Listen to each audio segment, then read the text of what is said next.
প্রধান উপদেষ্টা আজকে জাতির উদ্দেশ্যে ভাষণে যে এপ্রিলে নির্বাচনের যে কথাটা বলেছেন, আপাত দৃষ্টিতে আমরা মনে করি যে এপ্রিল মাসটা আমাদের আবহাওয়াজনিত একটা থ্রেট আছে, এটা একটা ব্যাপার।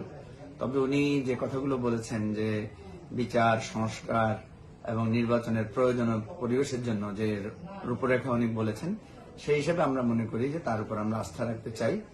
এবং এখানে আমি কোনো ষড়যন্ত্র বা এখানে অন্য কোনো চাপ এর বিষয়টাকে আমি গুরুত্বপূর্ণ মনে করছি না। আমরা মনে করছি যে প্রধান উপদেষ্টা যে বিষয়গুলো বর্ণনা করেছেন, এটা আমরা প্রত্যাশা করছিলাম, আমরা ওনার কাছে চাচ্ছিলাম যে এই সরকারের কিছু কার্যক্রম তিনি তুলে ধরবেন এবং এই বিষয়ে তার যে দৃষ্টিভঙ্গি সেটাও স্পষ্ট করে তুলে ধরবেন।